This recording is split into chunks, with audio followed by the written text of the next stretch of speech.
I love it. Give me some applause. Air horn. Am I live streaming? I think it's working. First and foremost, everybody out there that's watching, if you just get in here, I'm gonna just start. I'm gonna start. We're live. Everybody knows by now, 7:30 p.m. And if you don't know, welcome. If you're late, I hope you just run it back and play from the beginning. But I want to say Happy New Year to everybody. Happy American, Happy American New Year to everybody. Tonight, we're gonna discuss the anatomy of a hater. But first and foremost, let me make sure that I'm on. Let me make sure I have to. Oh, there I am. All right. So I had to make sure that was going on. We'll do this. Do a little bit of that.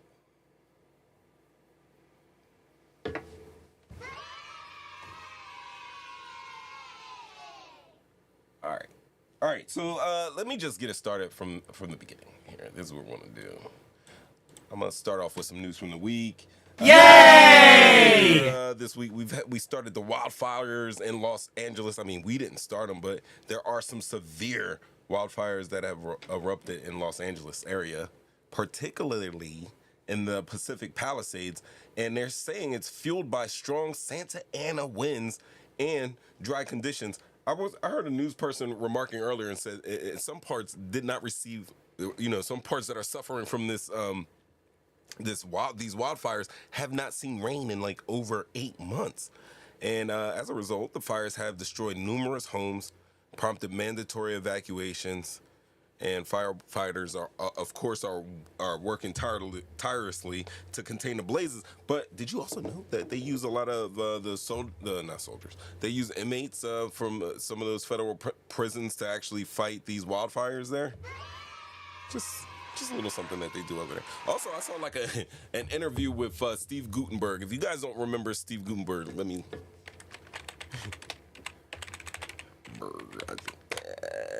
You remember this guy, Mahoney? There he is in this picture right here. I have it. And he was being interviewed. The guy did not know who he was. He didn't know who. Like, come on, my man. That's Steve Guttenberg. That's Cocoon. That's Police Academy 1 through 6. That's 3 Men and a Baby. You know. But yeah, they did an interview.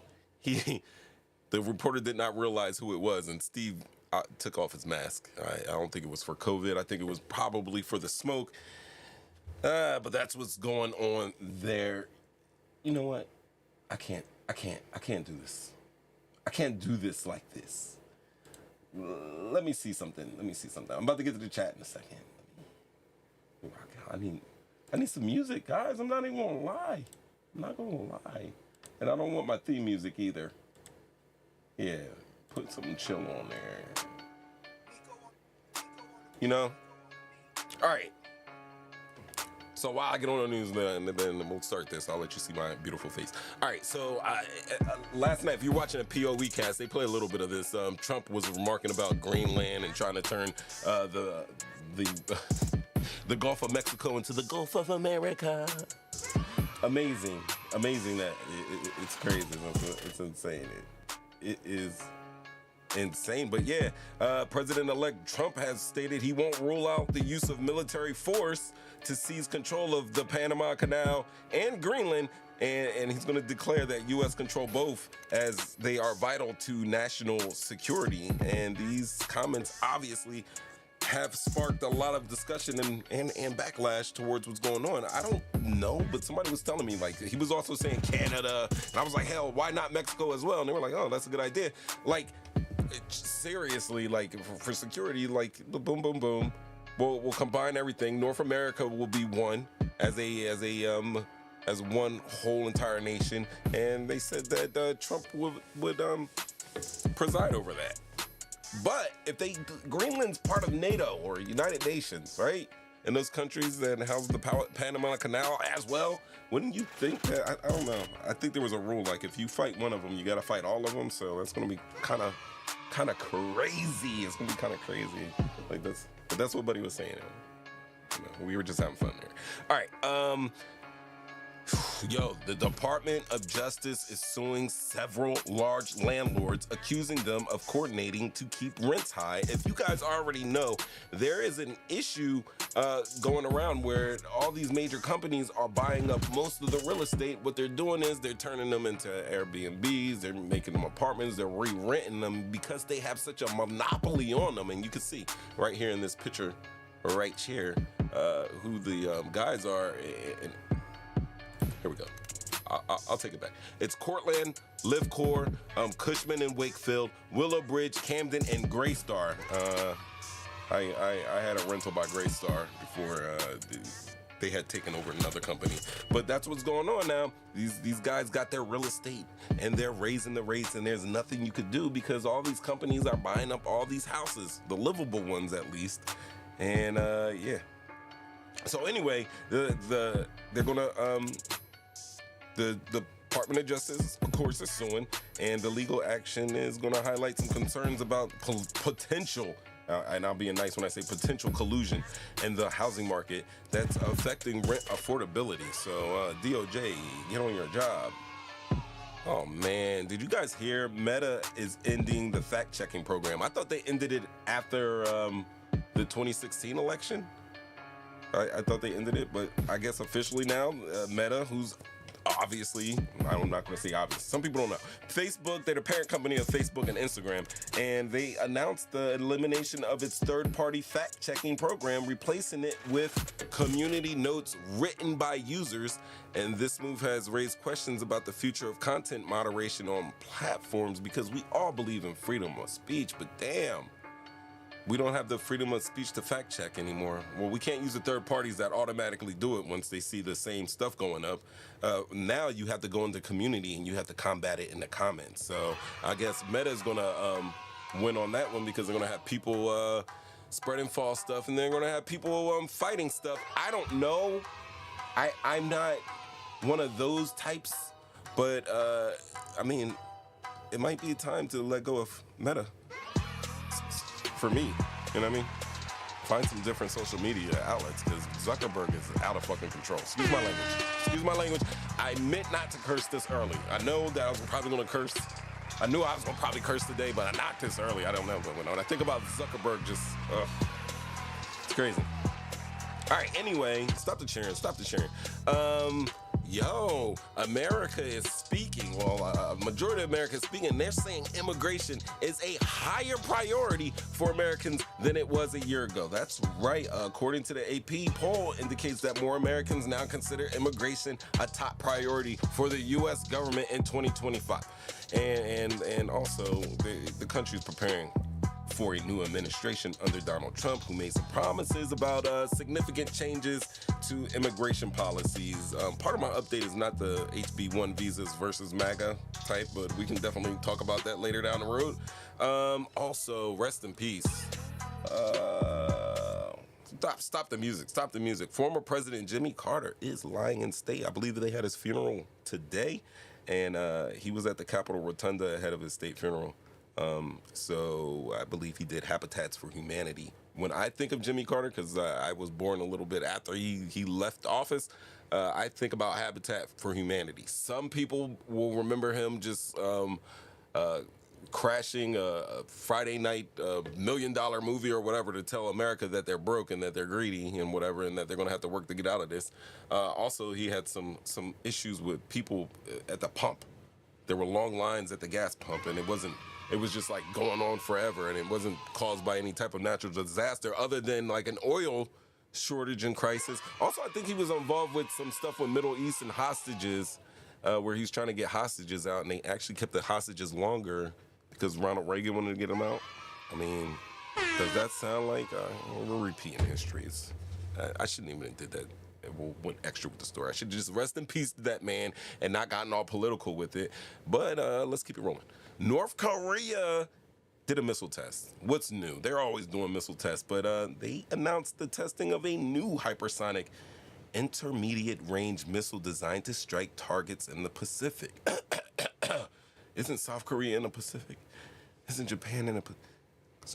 Anyway, leader Kim Jong-un has vowed to expand the country's nuclear capabilities, and that's while escalating tensions in the region. And I don't know, this was going across the internet. I did not get to check if this was true or not, but Kim Jong-un also outlawed glizzies in North Korea.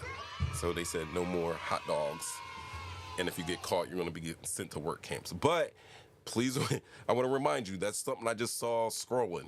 So, you know, I thought it was interesting, but not interesting enough to like go into it, because selfishly, never mind. There's glizzies galore out in these parts. Pause. Yeah, record scratch. That's what we're calling. Oh man, did I? Oh yeah, Minneapolis has a police reform agreement, and the Minneapolis City Council has approved an agreement with the federal government to overhaul police training and use of force policies. This decision follows the murder of George Floyd, and it aims to address systemic issues within the police department. Minneapolis. Coming from Canada, I mean, the Canadian Prime Minister Justin Trudeau has announced his resignation. I think he was a president. He was Prime Minister for like over 8 years. Oh, they're saying here it is 9.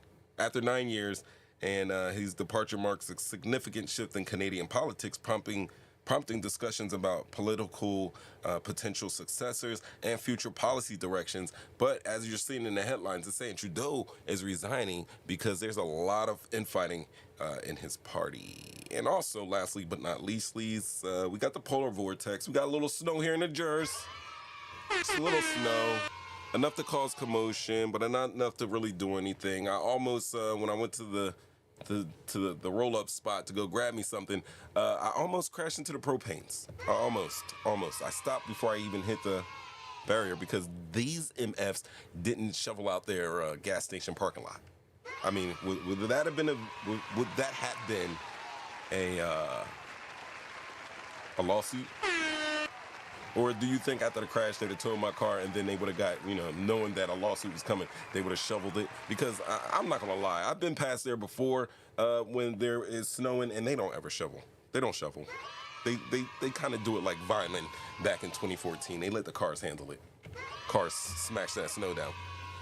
All right, ladies and gentlemen, that's my little weekly catch-up with you guys. At this point in time, I am going to hit this button here. I'm going to hit this button here. You see me, I'm coming to you, talking shit, getting clicks. Yay! Yay! Tonight's show, Anatomy of a Hater, Volume 3. And then I come into this like bubble here, and I say hi to you guys. Yay! I gotta wait for it to come up. That's a little then I say hi. Then I do this. Then I make the children go, and then I hit up. And give me applause. Damn it! Happy New Year! And that first, I'm talking tough right now. Talking real tough. Yeah, man. Look, Kato's up there. Hey. Hey. Scratch. Applause. How's everybody doing? Let me refer to the chat. Let me refer to the chat right now. I might have to pull this mic down because this is nuts. All right, there's people in here. I thought I was talking to myself for a second. I saw Kato pop up. I was like, yeah, I don't know, Love's got to be in here. Ramid's in here. Happy New Year, cuzzo. POE cast. Did the thing. Yo, last night they were talking, and they were talking about Trump, and I was, I'd be throwing, like when I can catch their show live, I'll, comment and throw in some emojis and stuff. And at one point when he was talking about Trump and everything like that, I was like, oh my God, this is crazy. And I felt the little game over. The game over is like a game over sticker, and I hit game over, and then when I hit game over, their podcast just disappeared on me. We don't cheer for that. But that's what happened. I was like, yo, what did I do with these hands? Oh my God.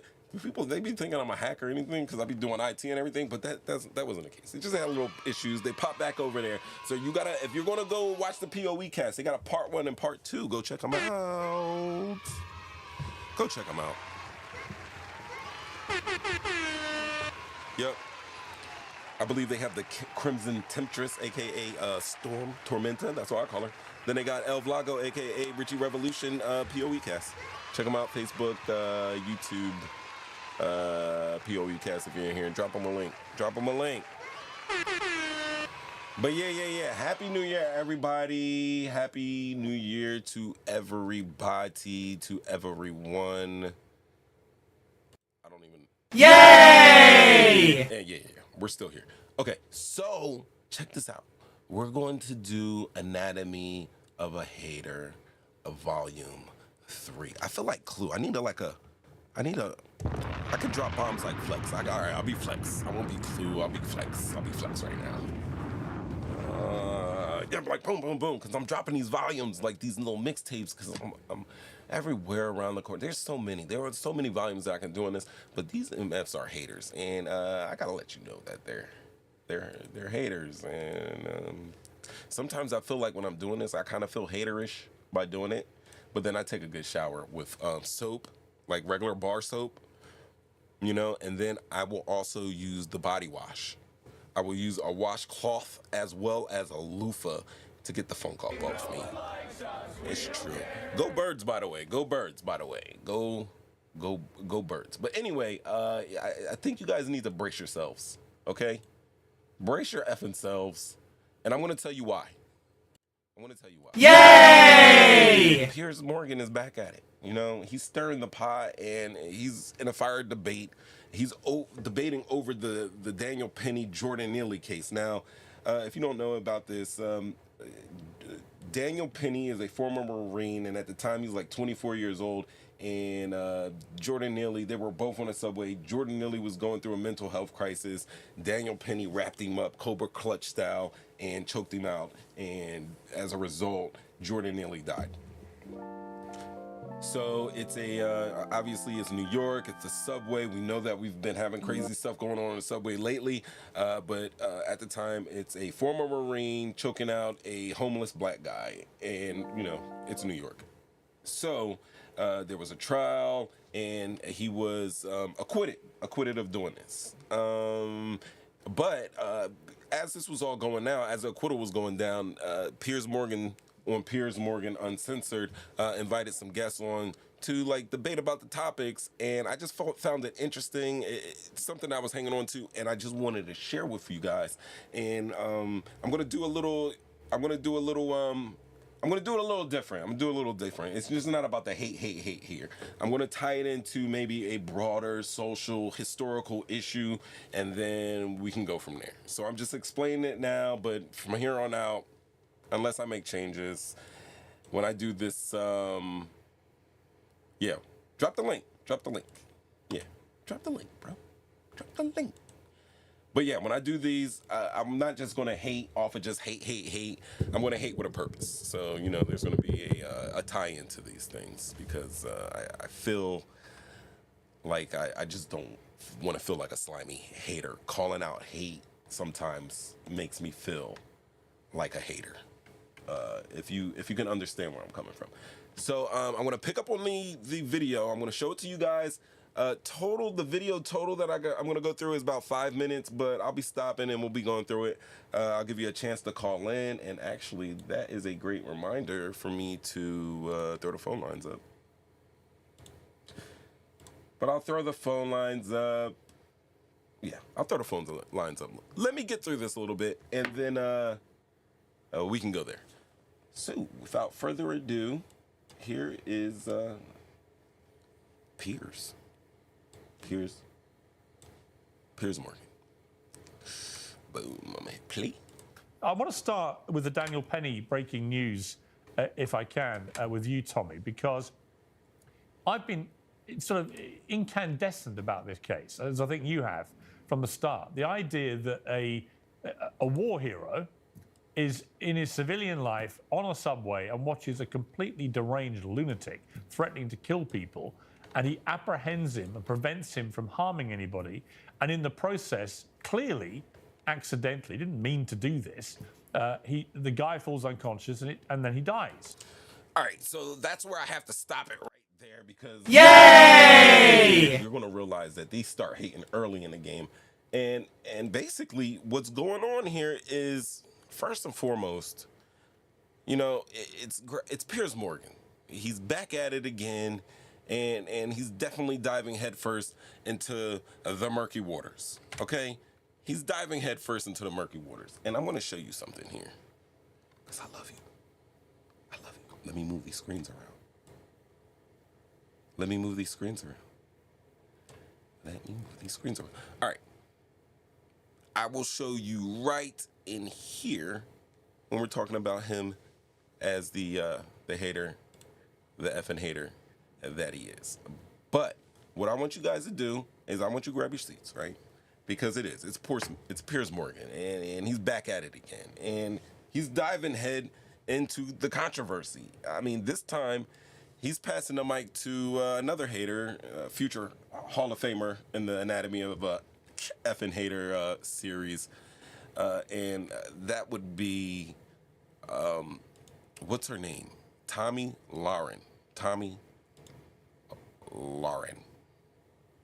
Tomi Lahren. That's her. Can you guys see her? Can you guys see her? Right?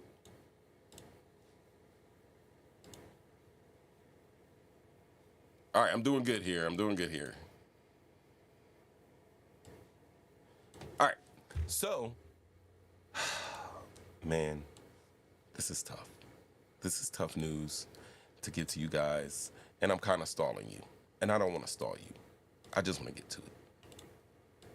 All right, so he's passing to the mic to the future Hall of Famer, Tomi Lahren, that you see here. Now, the conservative commentator brings the topic to the table, and it's the highly contentious, what I explained to you earlier. He was 24. Now he is 26-year-old Marine Daniel Penny. There's Daniel Penny. Now, Daniel Penny was tried for negligent homicide of street performer Jordan Neely. Okay? That's what he was doing. He was a street performer, and he got Jordan Neely, who's 30 years old, and he was a Michael Jackson impersonator. All right? I'm going to go through it. Now, in peak hater-rated fashion, Piers, this is what happened. This is him choking out Jordan Neely. I know Jordan Neely doesn't look the same in here, but that's Jordan Neely right there. That's Daniel Penny looking dead ass at the camera, choking Jordan Neely. Now, in hater-rated fashion, Piers Morgan insists on anointing Daniel Penny as a war hero that you heard in these opening lines. And listen, military service to me is unquestionably commendable. I mean, props to anybody who steps up, but we can't rewrite that script. I mean, Penny's record is an honorable discharge, and he had a tour in the Mediterranean. And I mean, that's respectable service history, yeah, but I don't think it hardly screams battlefield glory. And in saying that, I mean, he did a tour in Mediterranean. That is respectable. I would have loved to do a tour in the Mediterranean, but my boots got a little dustier. Anyway, Piers puts Penny on a pedestal, and he's wielding the hero narrative like a shield to deflect from the scrutiny of what happened. Now, meanwhile, Jordan Neely, boom. I mean, Piers paints him with the darkest possible brush. I mean, he's curating a story that portrays Neely as like a dangerous subway menace, you know? And he describes the tragedy as if Penny extended chokehold. There you go. And it's a move that medical examiners concluded caused Neely's death, which was by neck compression, was regrettable but necessary, and in the name of public safety. I mean, Piers and his mental gymnastics. You see what I did there? Aha! Aha! I mean, it's gold medal worthy what he's doing. That's why he's up here. Now, here's the thing. I mean, framing a mentally ill man that was having a breakdown in a subway car as a deranged maniac, I don't think that's just disingenuous. I think it's, what we call it? Malicious. Piers is malicious. It's crazy. Malicious. I mean, and he excused the death that was clearly preventable. And he saw it as an unfortunate accident. Yeah. Unfortunate accident. So, I mean, that's even a new low, even for Piers, in my estimations. Even for Piers, that's pretty damn low. Now, let's call it what it is. I think it's the kind of narrative twisting that I believe is evil, and I'm not surprised that it resonates with an audience that the ever faithful, they're the ever faithful congregation who are worshiping at the altar of the alabaster. No one likes us, we don't care. So congratulations, Piers. Congrats. You have officially secured your starring role as the anatomy of a hater.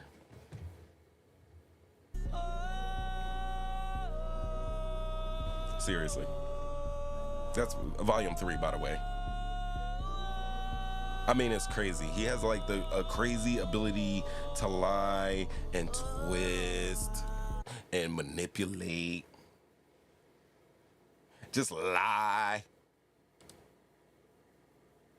Oh, here I am. Lie and twist and manipulate. I mean, that's the stuff of legend. That is the stuff of legend. Where's my slides? Back to my slides.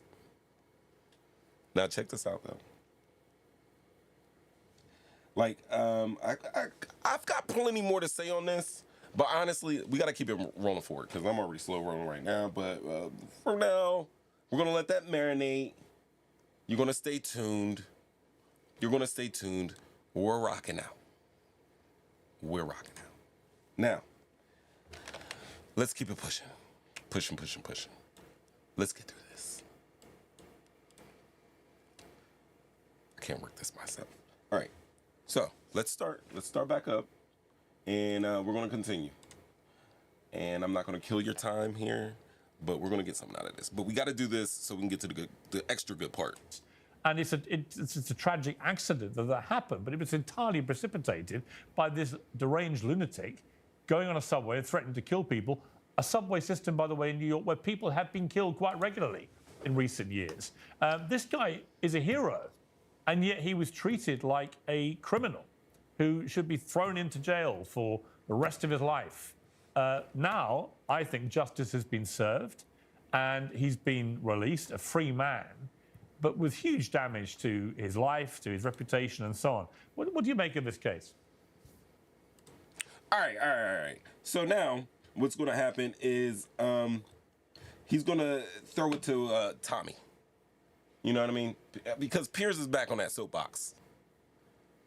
He is back on his soapbox. And I'll show also you. Say, damn. You're not going to say anything right now, Tomi. You're going to shut up because Piers is on his soapbox. Bam. Piers. Soapbox. On it. But I will say this, though. All right. So, like, I think he's doubling down on that hero versus deranged animal narrative. Like, it's his life calling. I mean, did anyone else catch how he masterfully danced around the truth? Anybody? Did you? I mean, he labels Jordan Neely's death as a tragic accident, but slyly shifts the blame onto Neely himself. Of course, he can't outright say it's Neely's fault that he's dead. He can't say that. Because that would peel back the mask of the hateration. Instead, Piers goes on full dog whistles with lines like, it's a tragic accident that happened, but it was entirely precipitated, he says this, precipitated by this deranged lunatic, I'm quoting here, going on a subway and threatening to kill people. And just like that, we've erased Jordan Neely's humanity while Daniel Penny gets crowned as a hero.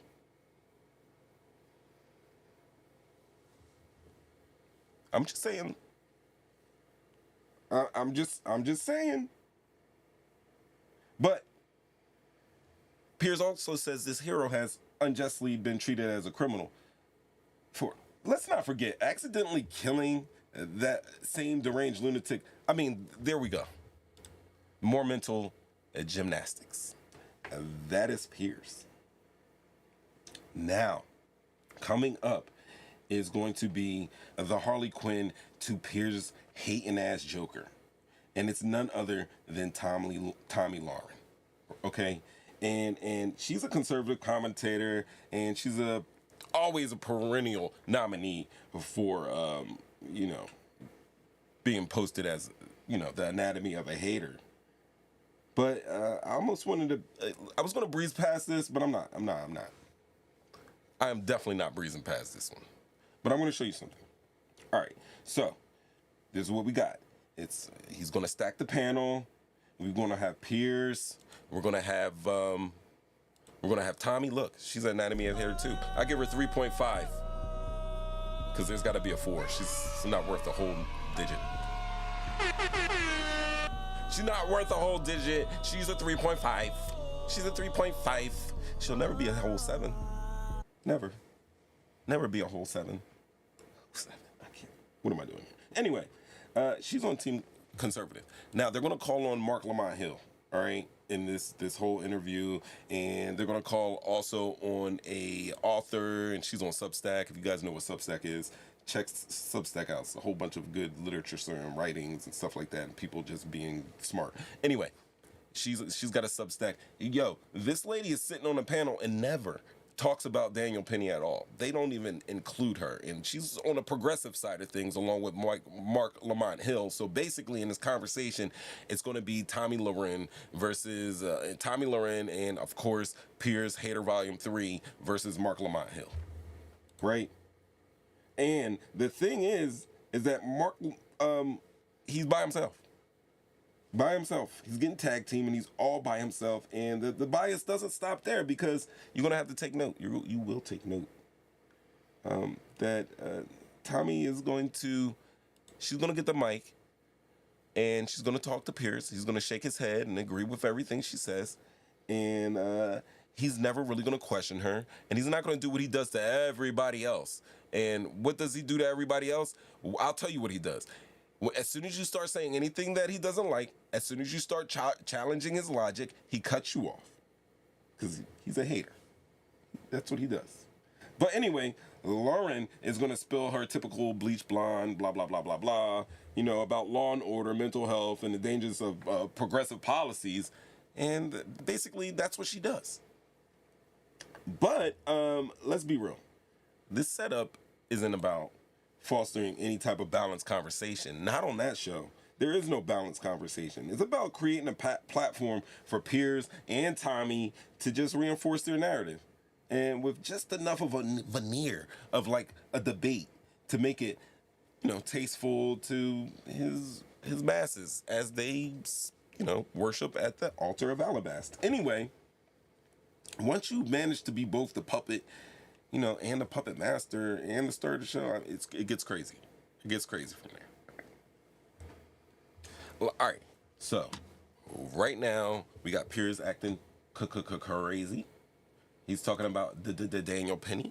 And let's keep it rolling. damage to his reputation if he chooses to remain in New York City. If he comes to a great red state like the one I'm in right now, Tennessee or Texas or many other great states around this country, he'll be treated like the hero that he is. There's a lot I have to say on this, Piers, but I'd also say for those BLM grifters who are now coming out threatening to burn down the city, making this all about their race baiting grift, how dare you, and shame on you. You did not care about Jordan Neely when he was a homeless man living on the streets, struggling with mental health problems and possibly a drug addiction. You didn't care about him then. You probably stepped over him on your way elsewhere. But now all of a sudden, when you can use his name and you can use his death to fundraise for BLM or to get out your pent-up aggression or to claim racism, now all of a sudden you care about someone like Jordan Neely? It's all too rich for me, Piers. Expect to see New York City once again descend into mayhem and chaos because BLM needs attention. The pro-terrorists, anti-Semites, anti-Israel protesters have been taking all the wind out of their sails, getting all the attention. So now they want to be back in the headlines. But I don't think they're going to be met with the same sentiment that they had with George Floyd in 2020. People are sick and tired of this, and people know that Daniel Penny was a hero, is a hero, and should be treated like one. Well, that's how. Yo, it sounds fierce, right? It sounds insanely fierce. I mean, Tomi Lahren stepping into her usual role as the bleach blonde defender of the misunderstood. I mean, in quotes, it would really be the morally questionable. But she's tossing grenades at her favorite targets. You know, New York City, and Black Lives Matter. But this time, I think her disgust, and I'll say disgust instead of hate, takes the form of ad hominem attacks. And they're really laced with disdain for anything resembling justice or equity. Naturally, she's advising Daniel Penny to pack up and move to safer states like Tennessee or Texas, where, ironically, I don't know, he'd probably likely feel more out of place than he ever did on that chaotic New York City subway. But here's the kicker. Does Tomi even understand the different shades of flavors of white racism in America? Do you think Tomi understands that? Do you think it? Let me move it. Let me move this slide. Do you think she understands that? Do you? Now listen. I am not saying that, I'm not saying at all that Daniel Penny is a card-carrying member of the Nazi Party. I'm definitely not saying that. I'm not saying that. But I am saying he is from, I'm saying he is from Long Island. Keep it real. To keep it a buck, he's from Long Island. And I know people are like, I'm from Long Island. Where are you going with this? Listen. He's from Long Island. And it's a place that practically, I don't know, like coded racial language is practically part of tradition there. And if you don't want to believe me, let me break it down. I'm going to break it down to you right now. Back in,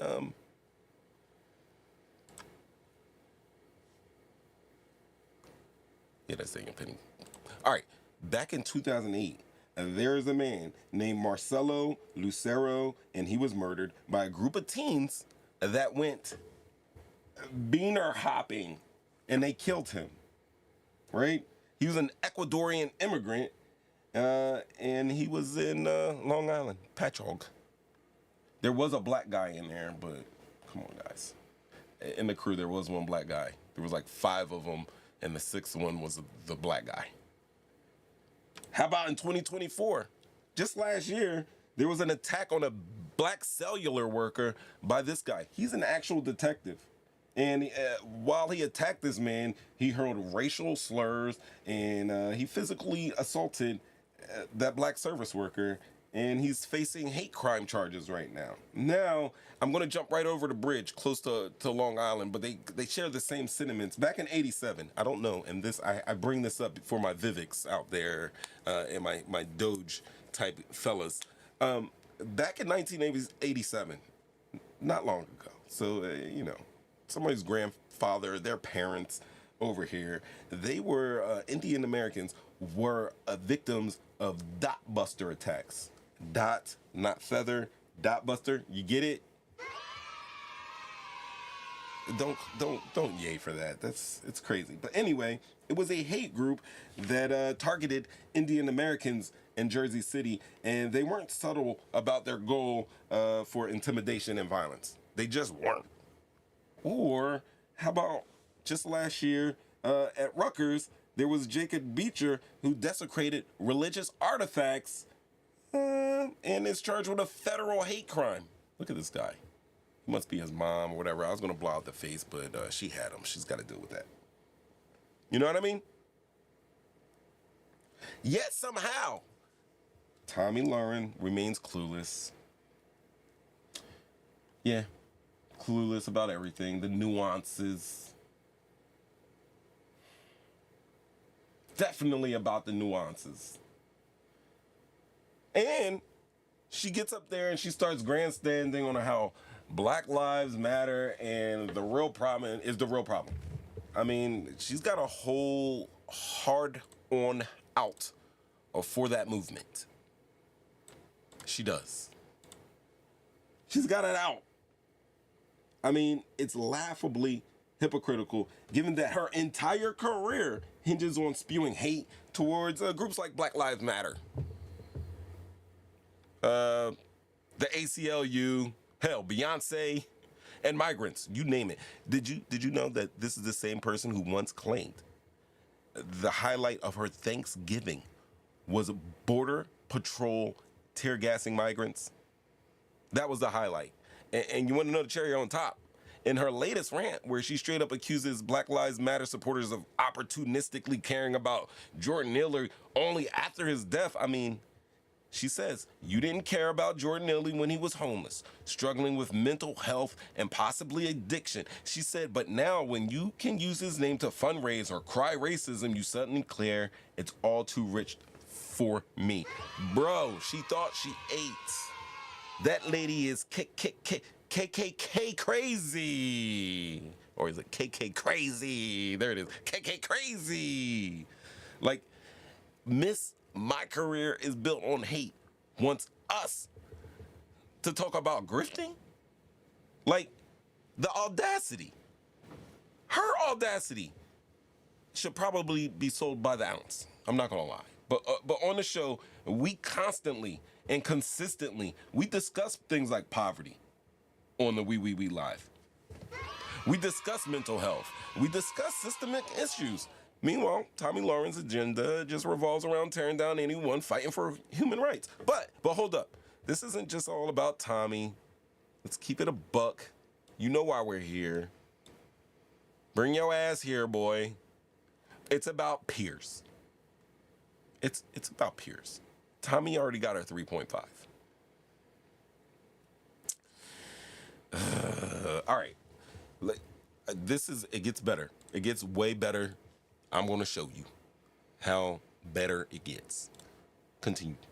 Oh, I feel a lot of people don't. Hawk Newsom, the founder of BLM in New York, has said that anyone who thinks Penny is innocent has racism in their heart before saying the KKK got another victory. Hypocrisy.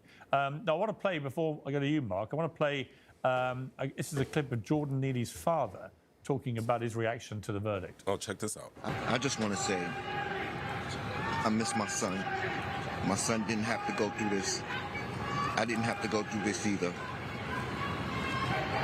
It hurts. Really, really hurts. What are we going to do, people? What's going to happen to us now? I had enough of this. The system is rigged. Now, Mark, I'm sorry. Listen, I've got a lot of feeling for any father whose son dies in those circumstances. But the idea the system has been rigged over this, the idea that this guy, Jordan Neely, clearly mentally unwell, homeless, and potentially violent, nobody knew his propensity for violence. All they knew was he was acting in a very threatening way and threatening to kill people. And you have a guy who's from the military, who knows how to disarm people, who did exactly what he was trained to do. And then an accident occurred, and it's incredibly unfortunate. But he did not want to let this guy go in case he got up and carried out his threat. Are you really going to try and argue? I don't know if you are. I'm just pointing a question to you, really. But is this really the way it's being framed, as a victory for the KKK? That if you don't think this guy is guilty, you've got racism in your heart? I don't know, but I'll stop him right there because I was counting just now, and the incredible prefacing and already debating his own question that he's about to ask to Mark Lamont is insane. He spent a minute, pressing that question, which I don't really knock taking your time to ask a question, but he's answering it while he's asking it. But anyway, what I would have to say is that Piers, yet again, is just doubling down. He's doubling down on that BS. I mean, check this out. I'll show you. Here's Hawk Newsom, right? That's Hawk Newsom. He is a Black Lives Matter representative. And he actually delivered a fiery speech declaring that white supremacy and the reflection of America's ongoing racial injustices. And he did it unapologetically, and he was very direct. And I don't have the speech right now, but I can quote. He said this, today, white supremacy got another victory. Today, the KKK, the Klansmen, the evil in America got another victory. And he didn't stop there. He ain't stopped there. Newsom called for black vigilantes, basically. He said he needs black vigilantes out there just like Daniel Penny to help defend black people who are getting choked out in the subway. That's what he said. But anyway, really what he was doing was questioning the double standards of, these acts of violence, how these acts of violence is treated. And he said, people want to jump up and choke us and kill us for being loud. And how about we do the same when they attempt to oppress us? Now, look at this anatomy of a hater picture that I have right here. Because I'm not showing you. Hold on, let's go back here. This is Hawk Newsom, Black Lives Matter. I know he has the Rockefeller airplane on there. Very debatable, but we're not going to knock what he said right now because he's making some sense. Okay, so this is Daniel Penny. Now, while this is all ongoing, I see a still picture of a woman. I don't know. She looked either Hispanic or Asian. I couldn't tell. Maybe a beautiful blend of two. And she's walking by like another day in New York. I'll get a little bit closer to another point that I'm trying to make. But all right, back to Hawk Newsom, and that's what he says. He said, Piers held the line that the Marine who did what he was trained to do and then had the misfortune of an accident. But let me tell you why Piers' takes on this blows my mind. Yeah, Daniel Penny did exactly what he was trained to do. He did exactly what he was trained to do. I mean, Marines are actually trained to neutralize threats by any means necessary. They're badass. And that's what Penny did. So for Piers to slap the accident label on a deliberate act, a chokehold applied until death feels like, to me, a masterclass in gaslighting. First of all, don't argue. Yo, and then my whole thing about this case, going to the actual case itself, is what exactly was Penny disarming? Jordan Neely was disarmed. He didn't have no weapon on him. He was not disarmed, he was unarmed. He wasn't physically attacking anyone. He wasn't holding a weapon. The tools at his disposal, his voice and his frustration, born from a life of probably most likely systemic neglect. And Penny, meanwhile, received the full privileges of the justice system to defend himself, and Neely, he never got one. So when I start this show, I tell you that Jordan Neely is 30 years old. Jordan Neely is 30 years. Yay! Dr. Umar style. Jordan Neely is 30 years old. Daniel Penny was 23. Daniel Penny is now 26 years old. Jordan Neely is still referred to as being 30 years old. No time for that. But it's an accident, whatever. But check this out, though. Rock with me. No more Marines. No Marine. I'm not going to zoom in. I'm going to zoom out. Let me tell you something. Let's talk about the context, though. I mean, we're talking about big cities with subway systems. Commuters encounter homeless and mentally distressed individuals daily. I lived in the DC metro area for damn near a decade, and I had my fair share of encounters because I had to commute into the city. It was a bus and like 2 trains. But one time there was a homeless man, younger guy, that became disruptive. Because I denied him some spare change. He came up to me asking for spare change. I'm like, I've been in this city long enough. I know what it is, Jack. But he probably could have used a couple dollars. But I was like, nah, I ain't have cash on me anyway. Anyway, the situation escalated, and like he kind of like looked at me like crazy, and I was like, if he gets close to me or if he reaches out like he's going to attack me, I'm gonna get him. Honestly, I don't want to touch him because he's dirty. He stinks. I got my work clothes on. But if he comes over here to try me, I'm gonna get him. I don't think that happened in the Daniel Penny situation.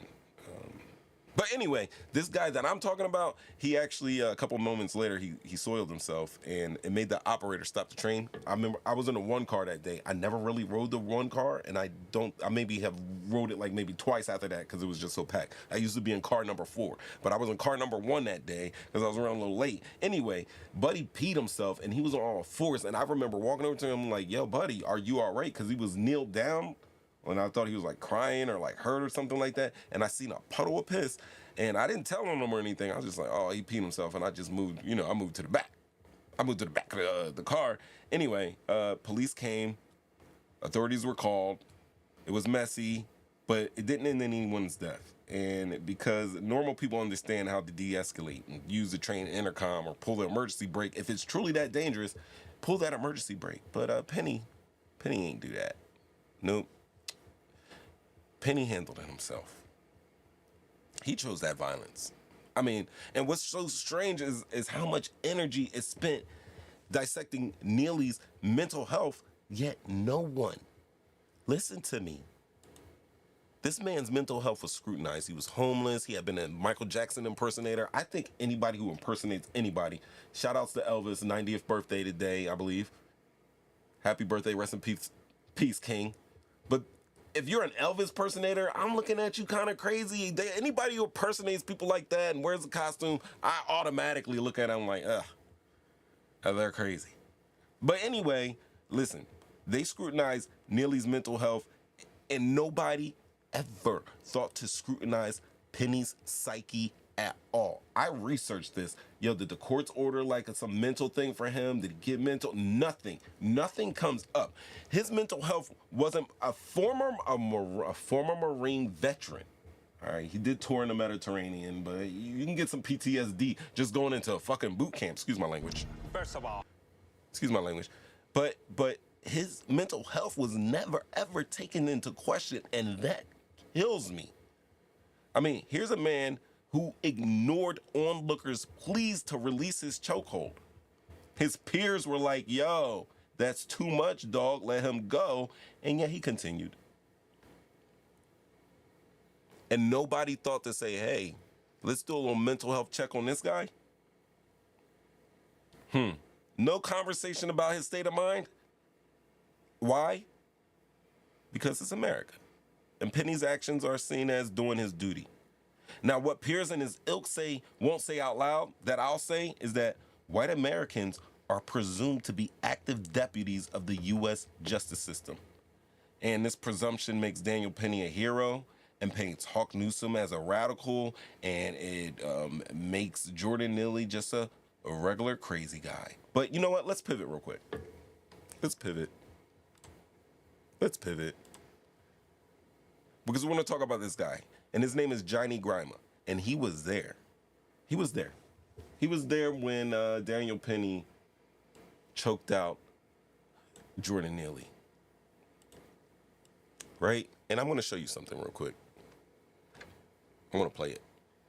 A funeral is now planned for next week in Harlem for 30-year-old Jordan Neely. Neely died after being put in a chokehold last week on an F train in the East Village. A grand jury is expecting to discuss possible charges against former Marine Daniel Penny for that chokehold. The Manhattan District Attorney. Look at the lady right there. She's laughing and whatever. It's another day in New York. It's another crazy on a train. It's another, for lack of a better word, a bum on a train. Acting crazy. Look at her. She doesn't feel threatened. She's just like, oh, another crazy guy. He's speaking out today about the case for the very first time. Eyewitness News reporter Lucy Yang has details. Who is to blame for the death of Jordan Neely? Look, the guy's trying to get him off of him. System? He was arrested more than 40 times, known to be violent. And yet the 30-year-old homeless man was free to menace riders on the subways. Or Daniel Penny, the 24-year-old former Marine who put Neely in the deadly chokehold. I went to pour a little water on Jordan Neely's head, and Daniel Penny came up and told me to stop. This rider, who has also experienced homelessness, says he was in another car on the train but tried to help. Sometimes people peer into the silence and look at that as if, well, the office isn't. Another car. Just one more time. Subways. Or Daniel Penny, the 24-year-old former Marine who put Neely in the deadly chokehold. I went to pour a little water on Jordan Neely's head, and Daniel Penny came up and told me to stop. This rider, who has also... There it is. He went to go check on this man, give him some type of aid. I believe Johnny Grima is like homeless himself, I believe. And Daniel Penny was like, no. When he says that, it reminded me of remember I did a show where the lady had a mental health issue. The police came into her house. She grabbed a pot of boiling water. They said she threw the boiling water at her and they shot her. And then the guy was like, when a police officer, you can hear on body cam say, like, she's gone. Don't even try to, CPR her or anything like that. Y'all remember that? This shit sounds kind of like the same there to me. That's all I'm saying. That's all I'm saying on there. I'm going to give you an interlude, and I'm going to tie this all into as soon as we let this beautiful, Yay! Yay! Of a hater. Hold on, I got to do it right. Anatomy of a Hater, Volume 3.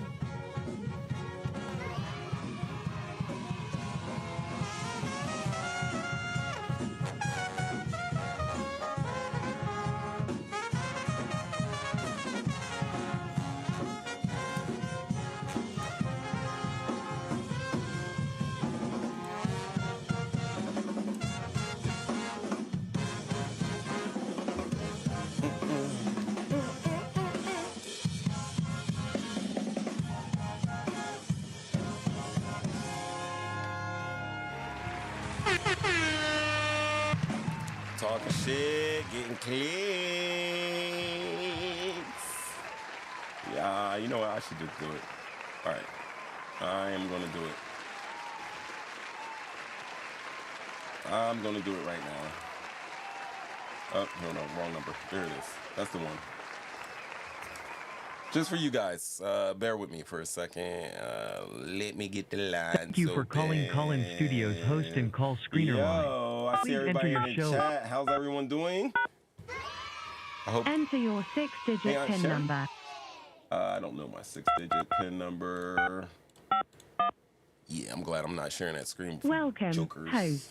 You have not started a show session in Call-In Studio and cannot yet receive. I sure did. Welcome, host. Oh, you already know. You are now in the host room and can manage your callers from the Call-In Studio web interface. Audio recording is on. That's right. You're being recorded. Call in now. 313-825-5557. Questions, comments, or other stuff. I am about to roll into the second lap on this Mario Kart that we're doing. And we're going to get it. Please forgive me. I am down a monitor. An order for a replacement is in. So I'm going to be extra not looking at when the calls come in. So let me scroll back up and through here. Tormenta, P.U.E., love, Aunt Sherry. Aunt Sherry, let me tell you something about that lasagna you made. It was so delicious. But more than just the lasagna, which was ultimate. I don't usually eat the seafood pasta salad. And I did, and I had a good feeling about it, and it worked out. It worked out damn good. Yeah. Now, ladies and gentlemen,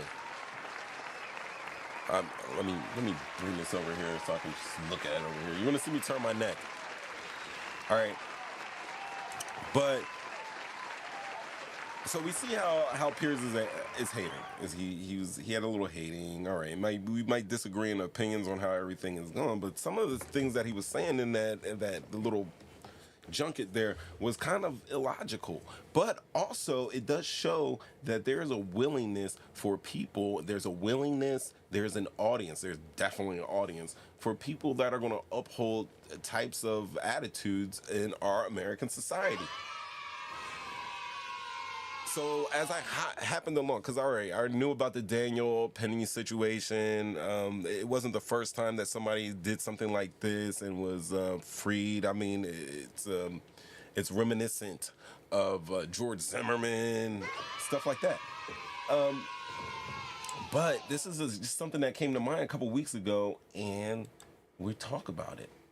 And here it is, ladies and gentlemen. The lasting impact of white deputization. Now, before I go into this, and Yay! I'm going to do this. I want you guys to understand something for my audience out there. This is what I want you to know. All right. We at the We Live, we openly talk and honestly talk about Black culture, history, and experiences that shape our lives. That means tackling racism, and that's a subject that I know can be tough. I know it can be emotional, and I know that it can definitely be uncomfortable. Now, in these conversations, we may bring up hard truths, and yes, that sometimes includes critiquing systems and attitudes historically tied to white people. But let me be clear. See that? I mean, they were all big. Let me be clear. This isn't about pointing fingers or pushing anyone away. It's about understanding the world we live in, like where we've been and how we can move forward together. My hope is to spark real conversations that lead to, some empathy, some growth, and ultimately a connection, because really all we got is us. But no matter who you are, your voice is welcome here. And let's challenge ourselves to listen, to learn, and above all else, love on each other. Because at the end of the day, we're all in this together. All we got is us. And I appreciate each and every one of you for being a part of the journey. Wasn't that nice of me? Like, I'm tired of this. I was watching, because, I'll do like a little interlude before we go into this. But you guys must know that I am definitely going to talk about this. Yay! So I think a couple of days ago, earlier in this week, there is a lawsuit going on against Skip Bayless, and included in that lawsuit is mentioned Emmanuel Acho, who used to be a former Eagle, and Joy Taylor, the sister of Hall of Fame defensive Miami Dolphins defensive end Jason Taylor. She is now a commentator for FSN Network, which is like ESPN. They talk sports. Why was I going to say all of this? Why was I saying all of this? Joy Taylor, Skip Bayless. Oh, yeah. All right. So I've been watching this and like just looking at all this the craziness that's going on with this lawsuit. And I listened to Marcellus Wiley. He's a former player. He's like a Buffalo Bill. He scooped around the league, but he was a pretty good player. And he also was on ESPN during the times with Skip, and he basically knows all those guys. And he has a podcast, so I'm like, oh man, if we're going to talk about Joy Taylor and Skip Bayless and him propositioning a woman for $1.5 million, and then I want to hear from Marcellus Wiley because he absolutely positively has a personal relationships and has actually worked with these people. And what Marcellus Wiley said was something came up in his podcast where he's talking about race, and he mentioned Morgan Freeman. And Morgan Freeman at one point was being interviewed and was being talked to about race. And Morgan Freeman was basically said that, hey, racism will go away when we stop talking about it. That's what he said. He said, when we stop talking about racism, it will go away. That is his opinion. But me, I humbly disagree. I don't believe we've ever had a real crucial, big conversation about race that didn't end with some finger pointing, some people walking away and going, go F screw yourself. We've never ever had a full conversation on race in America. Because anytime we talk about race in America, we got people like Piers Morgan that put their slant on it. Which is cool, but I found a lot of times that shit is disingenuous, really. It's disingenuous, and it's really going there just to pump up the people that worship at the altar of alabaster. You understand what I'm saying? Those people.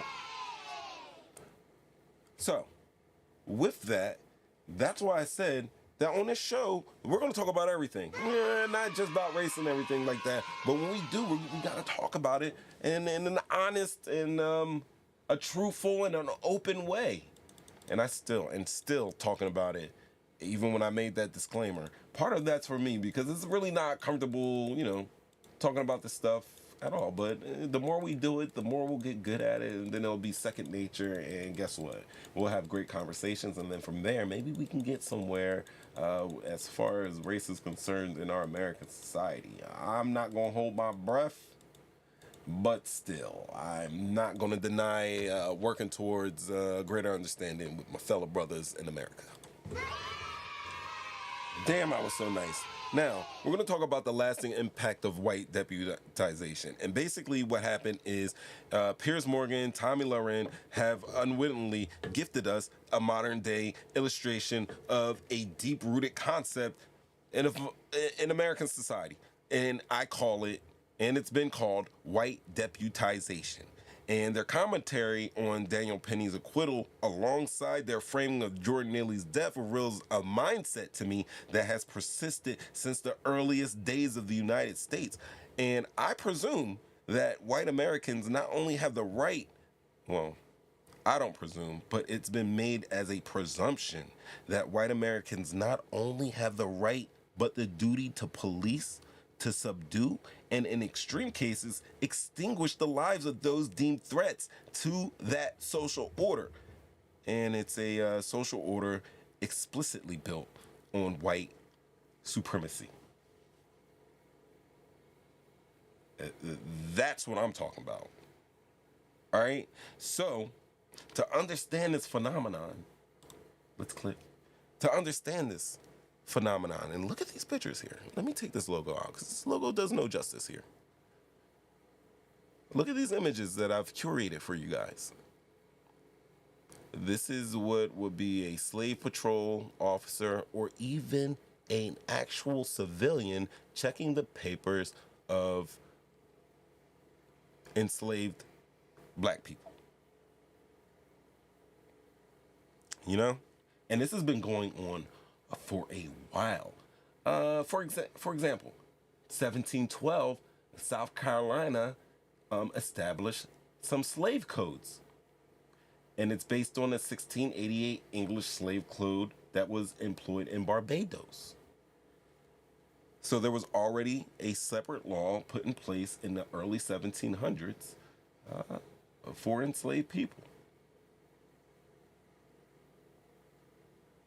Now, for example, those slave codes did require white men to serve on patrols tasked with chasing runaway enslaved individuals. And they were also tasked with preventing uprisings and maintaining control over black populations. Yo, I am going to go, listen, we talk about Nat Turner and we talk about a couple of different slave revolts, but damn, who was I? When I did the Judge Joe Brown hateration, I actually went into some things that Joe Brown was saying, and the Library of Congress has the digital version. I believe I was talking about it on that show, and I delved into there. And I dove in, and I was looking at, like, political logs, law enforcement laws before America was actually a country. Even before around that 1712 area where these slave codes were implemented, it's about that time. And Great Britain is still in full effect in America, obviously, because we haven't gained independence yet in that time. And the logs and the rolls that they're keeping, they're talking about uprisings. Like it was like a little police blotter written in ink on parchment. And basically, this police blotter was talking about the slaves that were going to revolt and how they found out about it and how they quelled it and who they brought to justice and who was going to go get hung or placed on the firing line. So this is like real, like, I know it's been so long. We're looking at this and we're like, oh my God, that's so long ago. 1830. This is an 1839 picture. But still, that's what... from the beginning and inception of America, white people, it was their duty, whether they were part of law enforcement or not, to be on the lookout, especially when concerning black individuals, black bodies, black populations. All right? So, it should also be to note that these patrols, they worked and were operated with the full entire backing of the law. And I think that reinforced the racial hierarchy at that time that defined American society at that time, that could possibly still be going on in some form and fashion today. But these patrols were like a cornerstone of the Southern economy and the culture. I think I went too far. Anyway, they were tasked also with capturing escaped individuals, and participation was not just a job. It was absolutely positively a civic duty. I got a slide that's messed up in here. Yeah. Definitely. Now, the legal system empowered white citizens to act as agents of state violence, and I think it reinforced the notion that the very fabric of society depended on their vigilance and force. And listen, the earliest forms of deputization planted the seeds of what is now a racialized justice system. I think it established that white citizens armed with the law and social acceptance could surveil, confront, and brutalize black individuals with impunity. The legacy persisted well beyond the abolition of slavery, and it morphed into Jim Crow laws.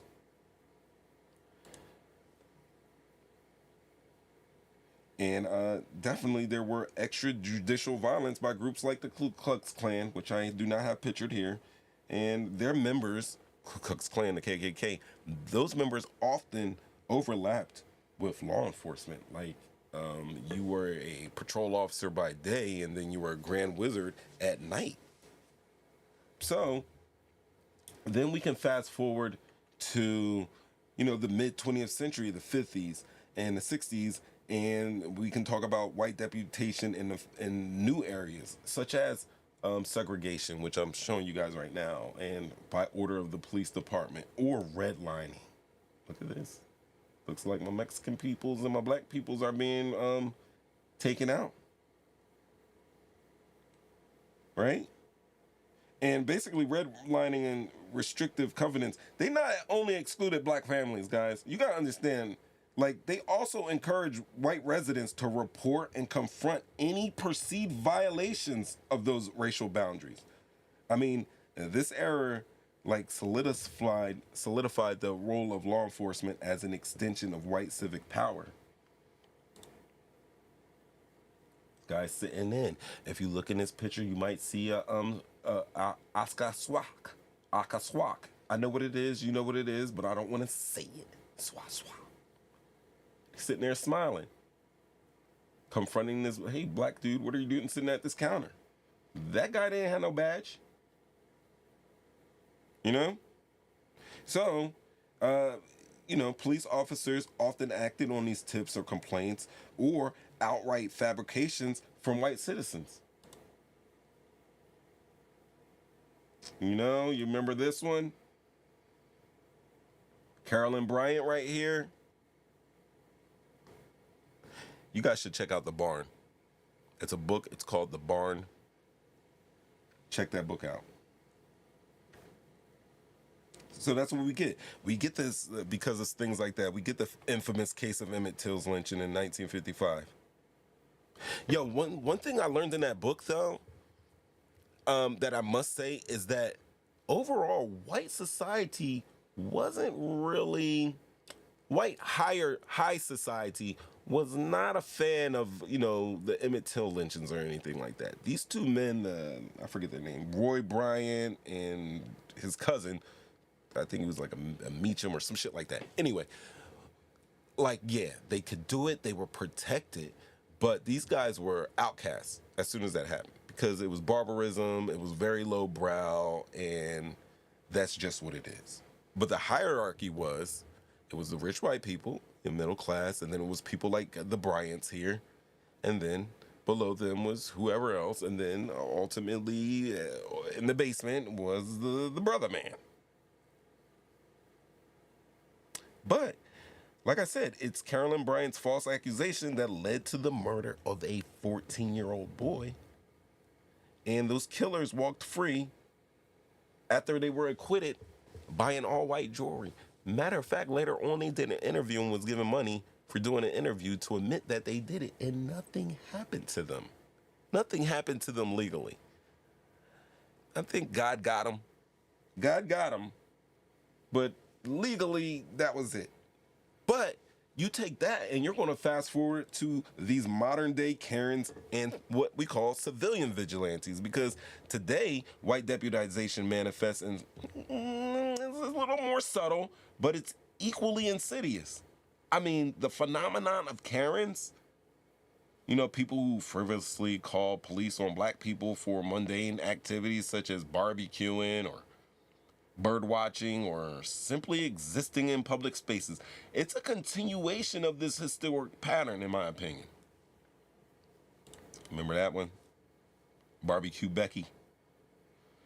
Now, I think these incidents reveal an ingrained belief, an insanely ingrained belief that white individuals have the authority to dictate or whatever to the black population. That's where we're going with it.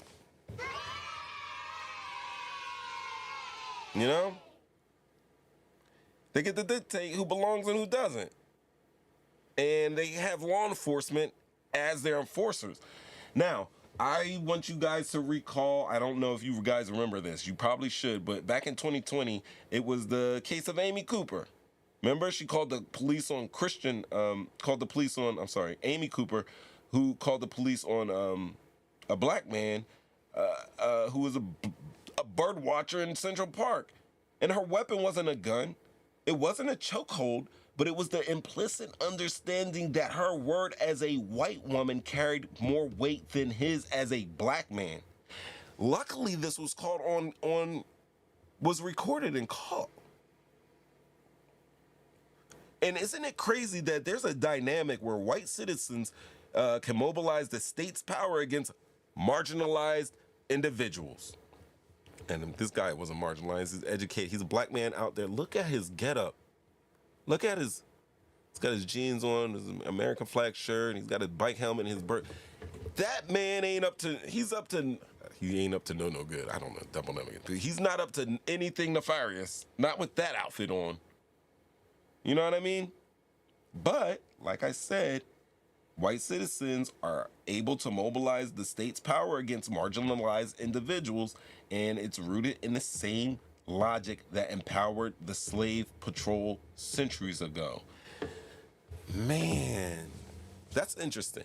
That's interesting. And you want to know why I think it's interesting? Because you know how, I don't know. Yay! A term for it where they're like, yo, black people can still feel the effects of their ancestors in slavery. Well, I think it's the same here with the master of the slave, or yeah, they still got it in their DNA as well, to be patrolling and being vigilant over black people. And I get it. Like they say, like I learned a term, not a term, but like a little fact off TikTok where they were like, humans sleep better with their dogs that sleep in their rooms, not in the bed. I wouldn't do that.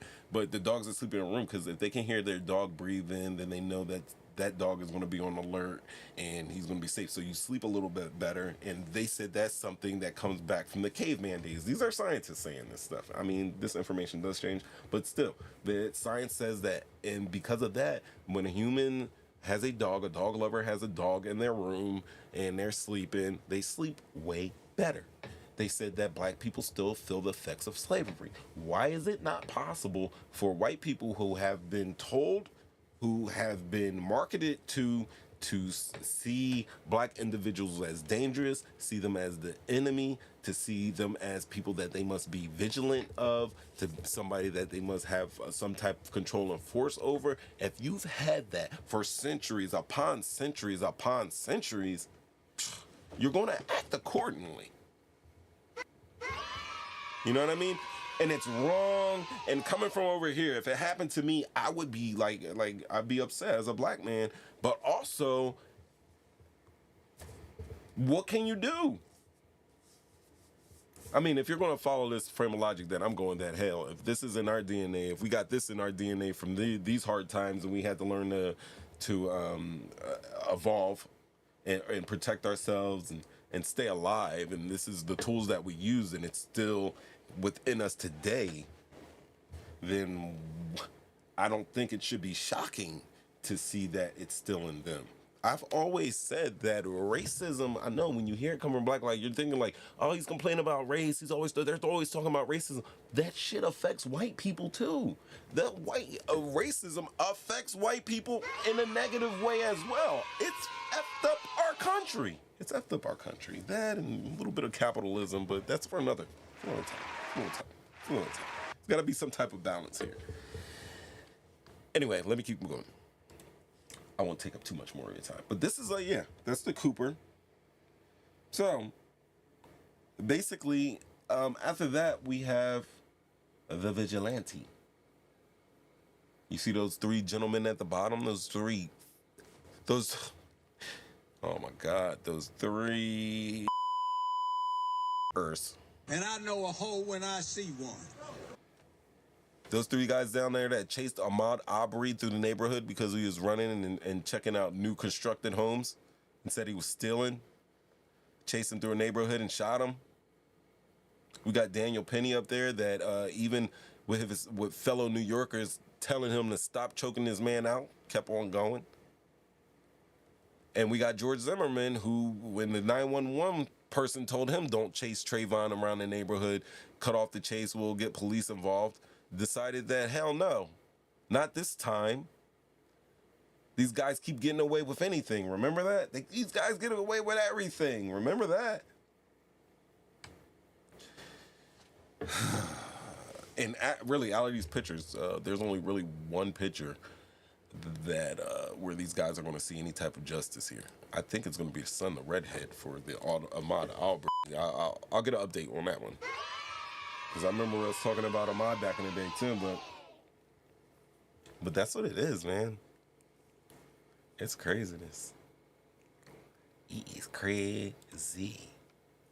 And when we talk about these vigilantes, like these gentlemen here, well, these assholes here, where civilians take deputization to extreme violence. I mean, Penny's action on that subway, I don't believe it was an aberration. I'm showing you pictures of more people who have done it. But I think it's an example of how, white deputization legitimizes lethal force. And their frame him as a hero reinforces the idea that white individuals have the moral authority to decide who is a threat and what level of violence is justified. Daniel Penny's defense was that he was scared. A 26-year-old Marine, all right, who probably did hand-to-hand combat. He probably got beat in hand-to-hand combat, but he wanted to try it on this guy, and we seen by the pictures on the plane, like, I don't know, I didn't watch the trial how the prosecutors did, but it wouldn't be out of the question for our justice system with the prosecutors to kind of phone these type of cases in.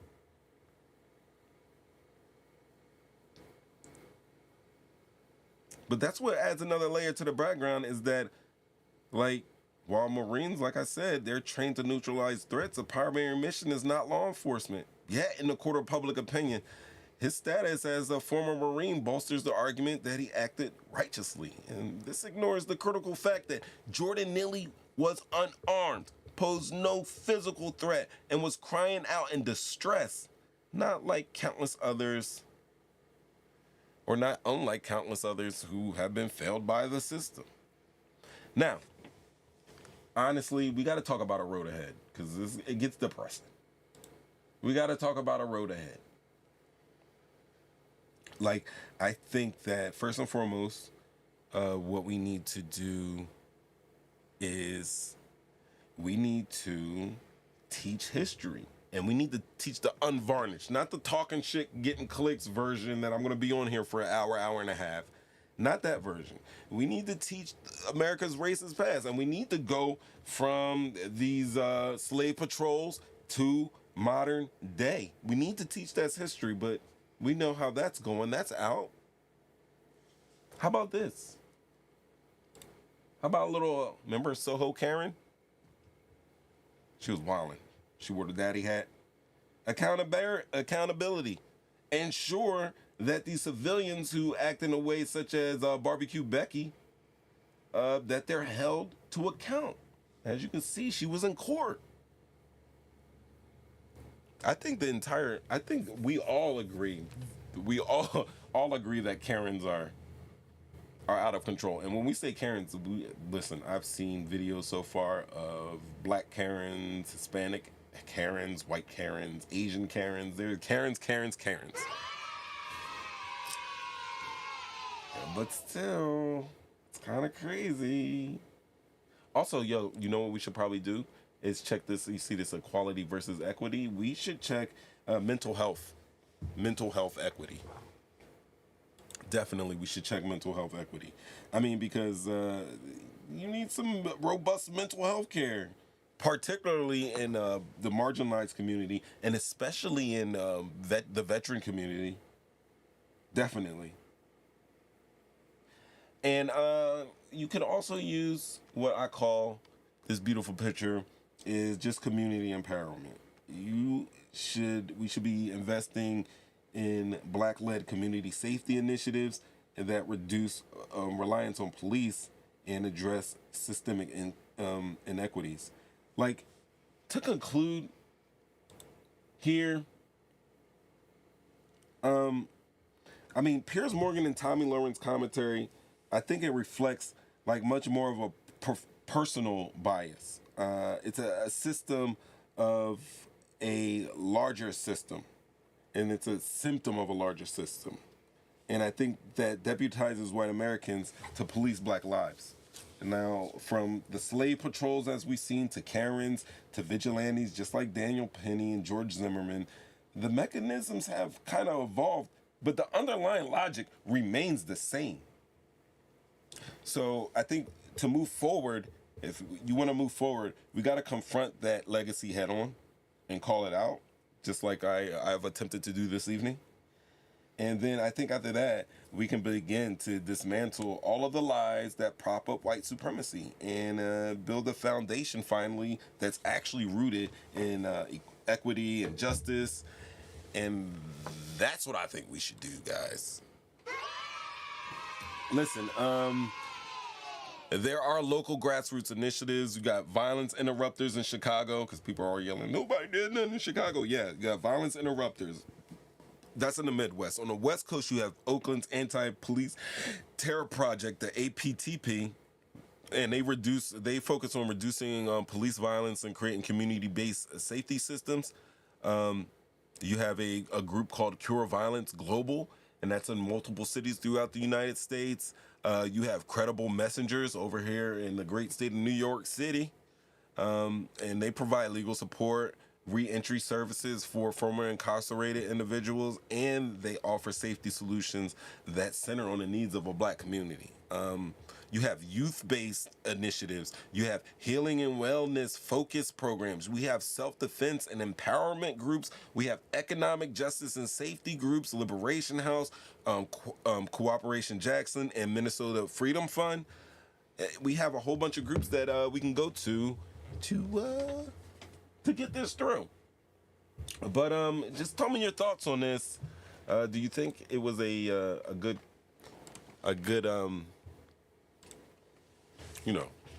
set up to show the story of Daniel Penny along with the idea of white deputization? Let me know how I did. You can do that in the chat. I'm sorry, I forgot. I'm so rude. What's up, JumpOut Gang? Many people know them as the JumpOut Boys in their city. One more time. Many people know them as the JumpOut Boys in their city. Or let me know. Call in 313-825-5557. Believe me, guys, I won't do this ever to you ever again. No more lives like this. I will give you a little edited version of this. Oh, Richard Hatcher's in the house. I'm seeing you up in here, buddy. I'm seeing. What's up, people? Here we are back in the talking shit, getting clicked. Bleached blonde. Insane. All right.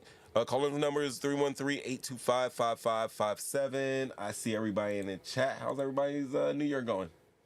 Talk to me. Dude, I got leftovers now. Leftovers. It's crazy. It's crazy. Oh, you know what there was? There was something I wanted to say. Like, yeah. All right. So at one point, Tomi Lahren was talking about Black Lives Matter and how they were going to tear up the city and stuff like that, all that good stuff. And they didn't. They didn't tear up the city. Matter of fact, the rally, actually, I got it right here. Here it is.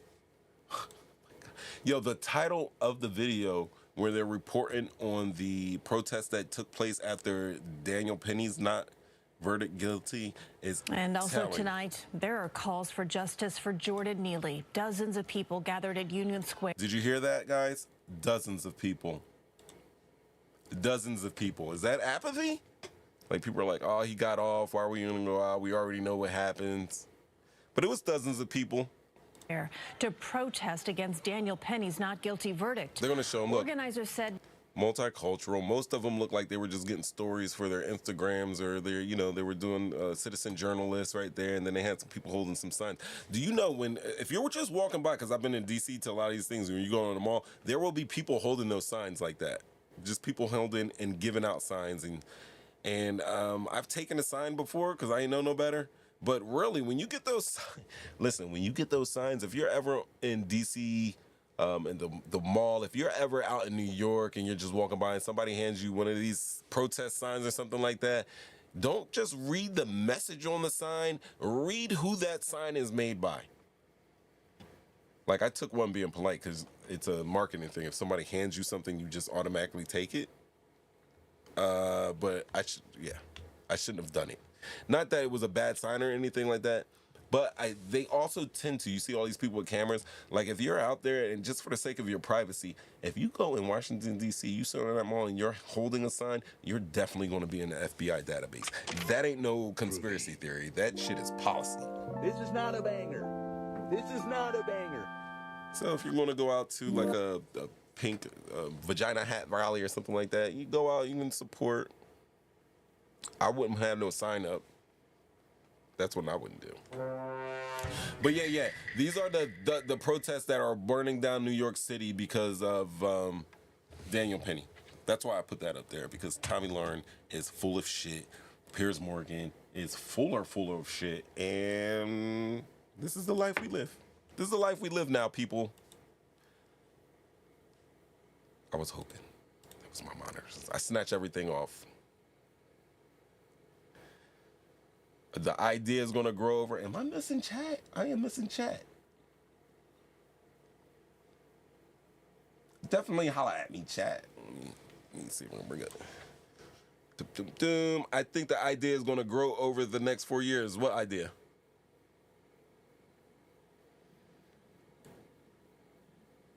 Are we? Yep. Who feels bad?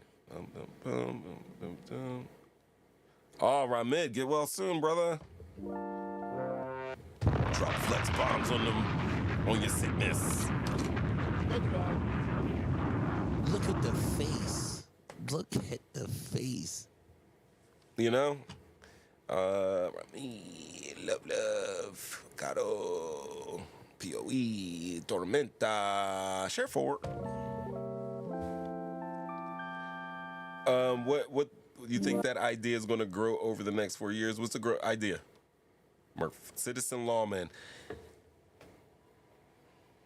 I mean, like, I know I got the grade, but I'm not an old man. I'm not an old man. This is still kind of new to me also, but I realized, like, it started stepping up when Barack Obama got into office. And what somebody like Tomi Lahren would say or Piers Morgan would say was, oh, look, Barack Obama caused all this. Yeah, he did. Just his appearance.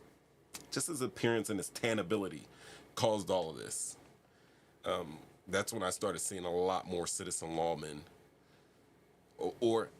But check this out. How about this thought? Just popped in my head.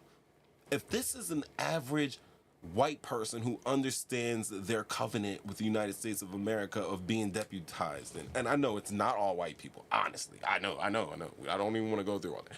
But think about the police officers.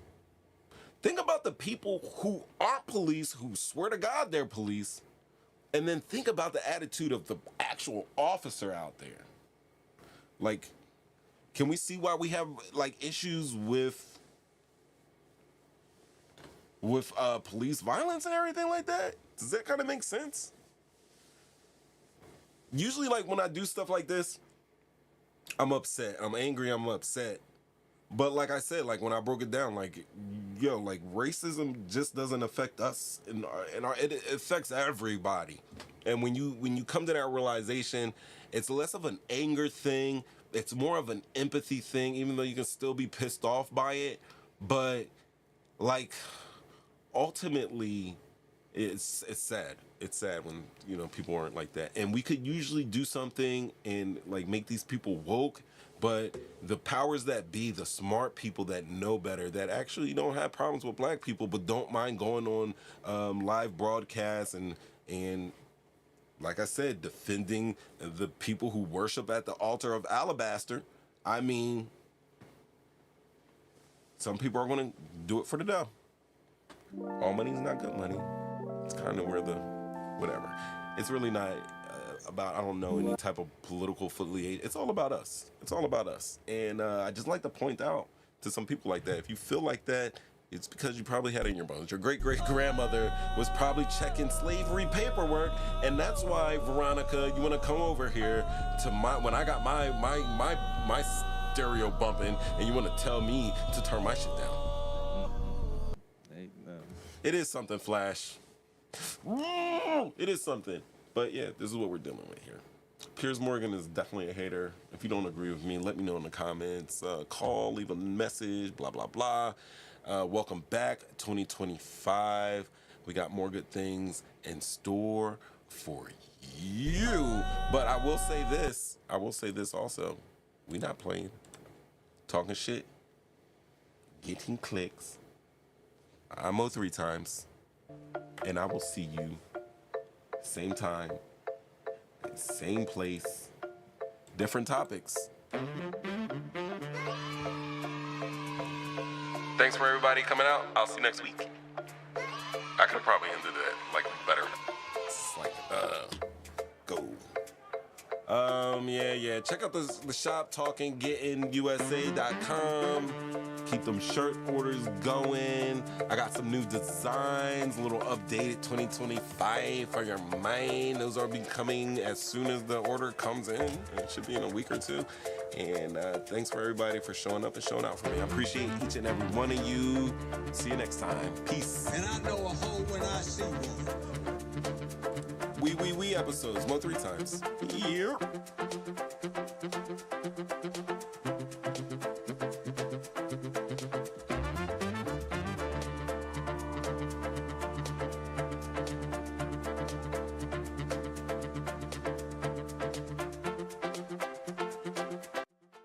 Yay!